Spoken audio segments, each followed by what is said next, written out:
All right, good morning, you guys. Welcome to our very last instructional video. Okay, just to give you guys a little bit of perspective and a little bit of depth of understanding and clarity right now. What we've basically accomplished so far, I would say, is we've gone through this year roughly half of a Calc 1 course in college, maybe. Okay, about half of a Calc 1 college course. So my goal for you guys as entering freshmen in a college Calc course is that the first maybe month and a half to 2 months is all stuff that you've been exposed to now, okay? But what you need to understand is that, like for me, for instance, when I was in college, I took 4 Calc classes, okay? So we have basically covered a month and a half to 2 months worth of Calc 1. So there's obviously a considerable, like a vast expanse of calculus beyond what we have gotten into. So I just want to kind of take today might be a little bit of a longer video, but it's our final one. And I just want to give you a kind of an idea of where we stand right now, okay? What we have basically done in terms of like college calc material is this. We now have, and we can go into much greater functions than this. This is just a polynomial function here. But what we can do is we can take a function, an original function, and we can differentiate it. We can find its derivative, right? The derivative of this would be 6x plus 4, okay? So this is the connection. This is how we write original functions and their derivatives, okay? What we also have the ability to do, though, is this. We have the ability to take a function, f of x equals 6x plus 4, and we have the ability to find its integral. Okay, we have the ability to integrate it. So integrating and differentiating are the opposites of each other. Sometimes integrating is even called finding the antiderivative, okay? So the connection between a function and its derivative, we just put a little prime mark. When we're integrating, though, we use capital letters to show integration, okay? So if we think about this, what's the just really simple basic power rule for integrating a polynomial? You take that polynomial, which is 6x, you take each term, you bump the exponent up by 1, so you bump that up to 2, and you put it over 2. You do the same thing for the 4. You put 4, you bump it, you give it an x value, but if you really think about it, you're putting it over 1, and then you put plus c on the end. So if you look at what this cleans up to, 6x squared over 2 becomes 3x squared. 4x over 1 becomes plus 4x. The only thing we don't have the ability to do is know what the constant potentially was. So we were able to go from 3x squared plus 4x plus 5 to its derivative, and then we were able to go from the derivative back to the original function with the exception of the constant. Okay? Ultimately, right now, that is the big picture, what we have covered. We have looked at lots of different differentiation rules or shortcuts. We've looked at some different integration rules and shortcuts. But what we're just now getting to is the truly college level calc stuff, okay? The stuff that really leads into all of the other stuff in terms of college calculus, okay? So section 5.4 is titled The Fundamental Theorem of Calculus, because when you get into college, it's not just differentiating and integrating. It's integrating with a purpose, okay? So what we're going to do today is we're going to move on from indefinite integrals, because that's what the directions have said for the last several days. Find the indefinite integrals. Well, what that basically means is just integrate. Just work backwards to the original function. But now what we're going to be finding is we're going to be actually evaluating what are called definite integrals. Okay, so it's going to look a little bit different. You're going to notice on these 3 examples right here, you have the integration symbol, but you also have essentially a domain that you're covering from 1 to 2. For number 2, it's find the integral from 1 to 4. Number 3, it's again find the integral from 1 to 3. So what we're doing is we're setting up parameters over which we're actually going to evaluate these integrals, okay? This is what you spend so much time in college doing, is not just finding generic integrals, but actually finding the value of those integrals over a specific domain, okay? So here's what the fundamental theorem of calculus says. If you're going to find an integral over a set domain from A to B of a function, here's what you do. Okay, so look, there's the capital F. It means you do your integration, the stuff that we've been doing the last couple weeks here. You integrate this function, but then you take that integral, you plug in its end value, B, you plug in its beginning value, A, and you find the difference in them.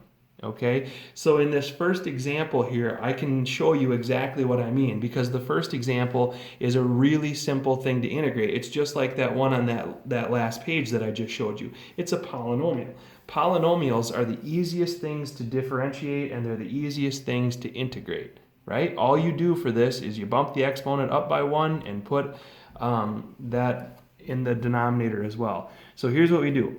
This becomes x cubed over 3 minus 3x, right? That is the integral. And by the way, when we integrate, but we're finding a definite integral, we don't need our constant at the end. We don't put plus c at the end.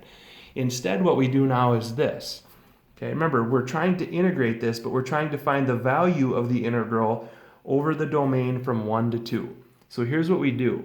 It looks kind of weird, but we put this bar, almost a bracket looking thing at the end, and that's where we establish or we demonstrate what our domain is. We're going to find the value of this integral over the domain from 1 to 2. The way that we do it up here, the fundamental theorem of calculus says once you integrate, plug in your end value, your end domain, which is b. So I'm going to plug in, for this polynomial, I'm going to plug in 2.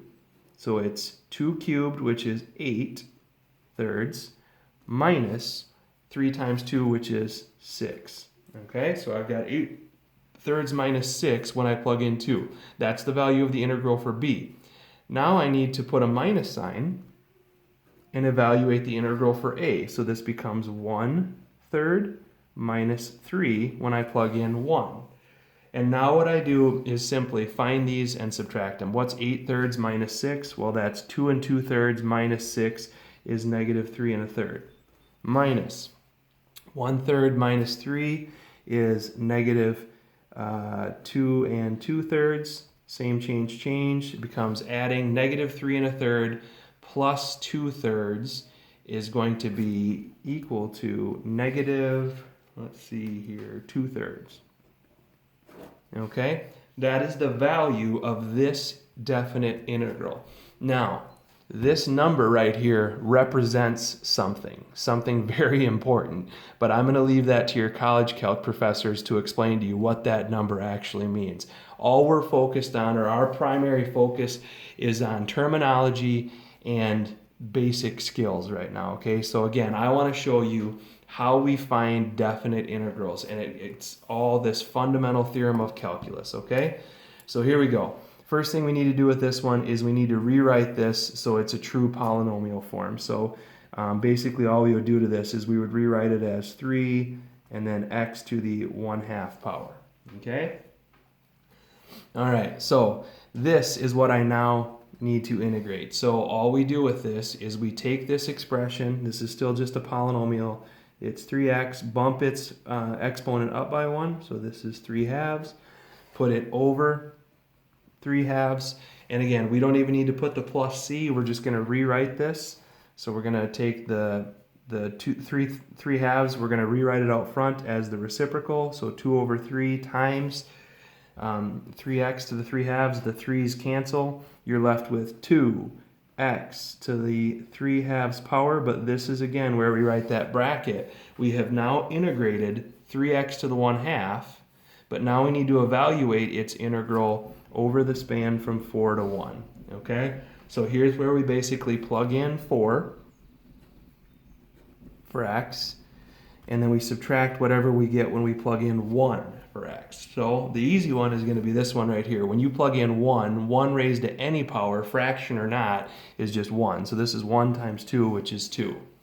Plugging in 4 is going to be a little bit weirder. It's 2 times 4 to the 3/2 power. So off to the side here, I'm going to kind of evaluate that. That becomes, make sure you guys can still see this here. If I go off to the side, 4 squared, 4 cubed, excuse me, because the top of the exponent becomes the actual exponent inside of a square root. So this is 4 cubed inside of a square root. 4 cubed is 64, which is good because it works out to be a perfect square. Square root of 64 is 8. So 4 to the 3 halves is 8. 8 times 2 is 16. This becomes 16 minus, oops, I said 6 and I wrote 6. 16 minus 2, which is 14. That again is the value of this integral over that domain from 1 to 4. Okay?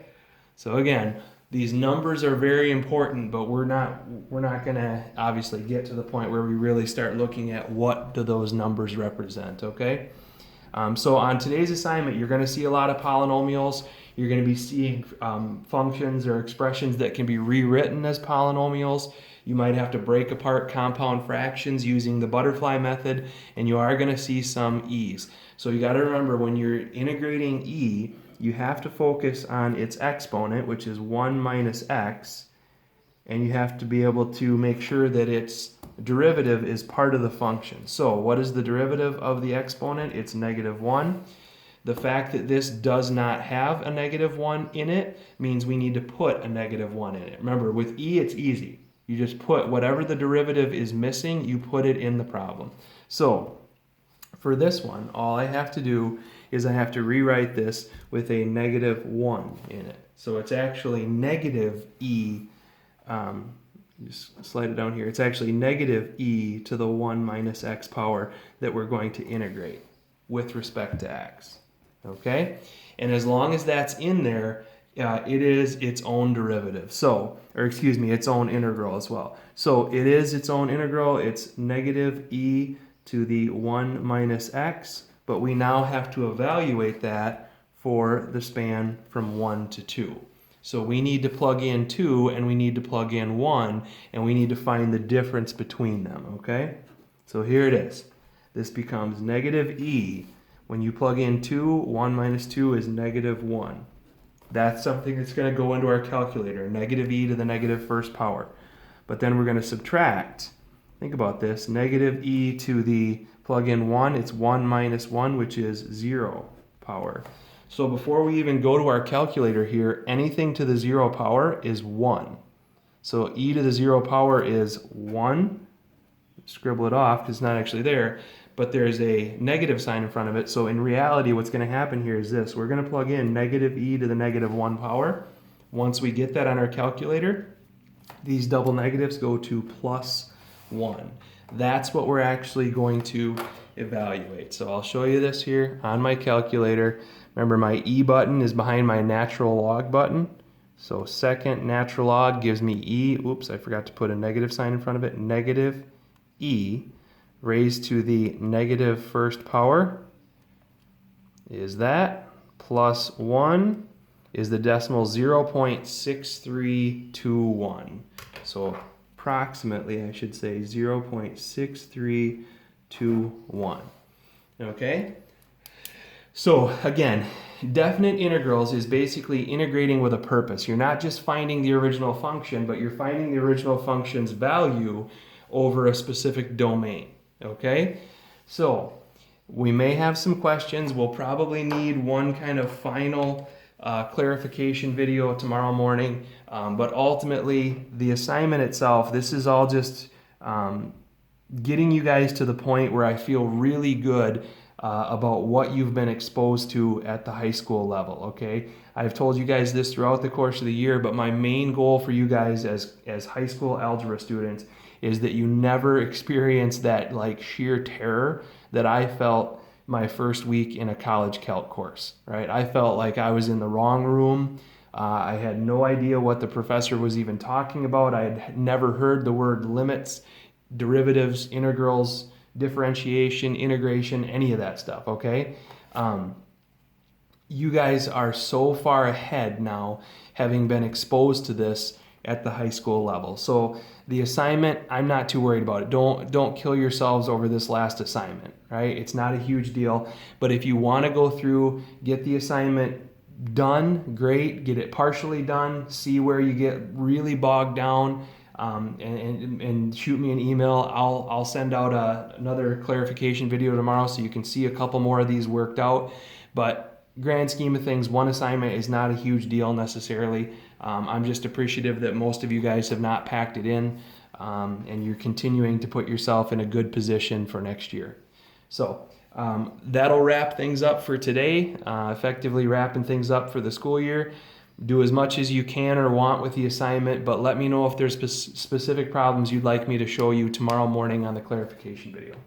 All right, guys, have a great day. I'll talk to you tomorrow. Bye.